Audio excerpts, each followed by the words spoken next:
Sveiki visi, čia Robertas iš robiworks.lt/survive ir aš dabar jums pristatysiu savo naujosius update'us, kuriuos sukūriau Survive tipo žaidime. Taigi, vaikščiau po assets Unity tinklalapyje ir užtikau labai gražų ir įdomų modelį. Tas modelis yra apgriuvę namai.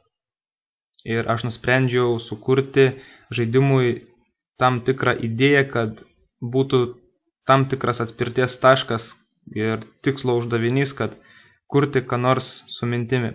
Taigi, dabar papasakosiu pačią idėją. Pati idėja yra ta, kad dabar čia bus laikai, kai bus po apokalipsės. Visas miestas, visas pasaulis bus sugriuvęs, visos elektrinės žlugusios, prekyba ir gamyba dingusi, apaugę visur žolė ir medžiai, miškas ir taip toliau. Žodžiu, čia ta idėja nenauja, čia pasiskolinta, tik mes bandysime įgyvendinti dėl linksmumo savo žaidimą. Taigi, ką aš padariau, aš įkėliau štai įdomų dalyką. Jau matosi netgi nameliai mūsų. Čia atrodo buvo kažkoks tai miestas, aišku. Modeliai išties yra labai geros kokybės, juos sukūrė profesionalai dalyvaujant konkurse.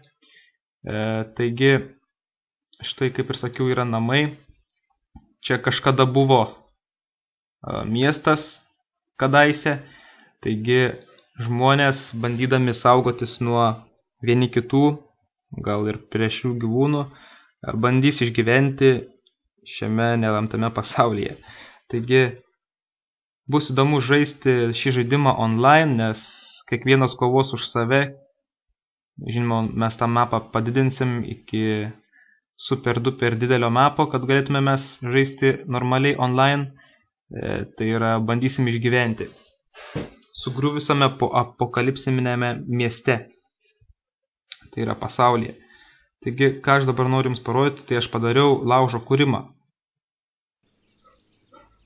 To jums parodysiu. Laužo kūrimą. Na va. Dabar bėgam, padariau greitą bėgimą kol bėgsim iki pat mūsų namų. Štai mūsų namai. To jau parodysiu jums mano pastatą. Na, ne mano, bet mano mapo pastatą. Truputį pašoksim aukštėliau, kad galėtume matyti viską iš arti. Lipam. Va. Na, mes dabar esam ant namo. Aišku, realiame žaidime taip mes negalėsim šokinėti. Aš neimsiu tą būtinybę. Čia dabar aš esu administracijos laukelyje ir dabar galiu daryti bet ką. Bet esmė tame, kad mes galėsim užlipti ant šių namų, aišku, žaisdami online, ieškoti tarp namų įvairiausių dėžučių su maistu, ginklų, galbūt šaunamųjų ginklų. Štai dabar galime sukurti kokį nors lauželį, spaudžiame L ir laužas susikūrė. Ir galbūt kur nors bežaidžiant į mane taikosi dabar sniperis. Čia aš galvoju į ateitį ir dabar mane nušaus ir ateis jo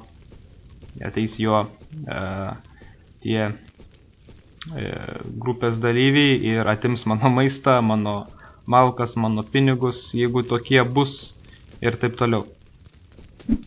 Taigi va laužas ir dabar galime patikrinti mūsų namelius. Truputį šokam ant kito namo. Aišku, bus daugiau namų, daugiau pastatų, bet pradinė versija bus visai nebloga.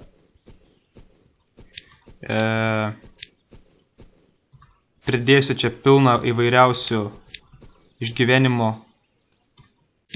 būtinų dalykų, tai yra maistas, degtukai, ginklai, galbūt naujas ginklas, nes kirvis čia yra rastas. Matyt, mūsų charakteris rado šitą ginklą. Na, čia aš bandau vystyti istoriją, aišku, jūs nepadedat, labai neaktyvus, taigi, aišku, žiūrėkite mano video YouTube'e, arba, jeigu nežinote, koks mano YouTube kanalas, tai parašykite Robertas Survive, tada rasite mano kanalą. Kol kas dabar kuriame laužus, mes iš niekur galime kurti laužus paspausdami L, bet nors ir mes neturime medžių, mes galime kurti laužus. Taigi, mano sekantis tikslas yra sukurti sistemą, kad mes negalėtume kurti laužų tol, kol mes neturime medžio. O, tarkim, turime nukirsti medį tik tada, galime pakurti laužą tik tada, kada turime 10 medžių. O 10 medžių mes sausų nerasim. Taigi turėsim paieškoti, pasistengti. Ir aišku, iš pradžių mes neturėsim degtukų, aš manau, tai turėsim kur nors užlipti čia vat ant namų ir paieškoti degtukų, kad galėtume sukurti laužą. Antai, va. Dabar galim pribuotinti, prispaminti čia tų laužų pilną. Wow, ir čia padegam namą. Tiesą sakant, visai įdomi atrodo. Jeigu mes turėsim daug degtukų, daug medžių, tai mes galėsim prispauninti ir padegti kokį nors tai įdomų dalyką. Taigi va, dabar šokam iš mūsų namukų ir va, čia padariau kanalą. Pažiūrim, kaip dega. Va, matosi, kaip dega mūsų namas. Galim, aišku, prispauninti kiek tik norim. Ir būtinai reikės šios laužos padaryti, kad jie nebedegtų amžinai. Nes dabar, kai dega amžinai mūsų laužai, tai labai apkrauna kompiuterį. Taigi padarysim, kad laužas degtų kokį ilgiausiai 3 minutės, aš manau. Ir po 3 minučių jisai pradingtų, nes jeigu mes čia dėsim pilną laužų, tai įsivaizduokit, koks poligonų skaičius prisidės prie mūsų žaidimo kūrimo variklio. Taigi aišku, mūsų kompiuteris bus labai apkrautas. Taigi tokie šiokie update'ai ir tokia idėja, bandysim įgyvendinti ją toliau, plėsti. Taigi sekite naujienas ir greitai bus pasirodys demo versija, kurią galėsite išbandyti, prikurti milijoną laužų, vat kaip aš dabar darau. Ir bandysim plėsti idėją, ne?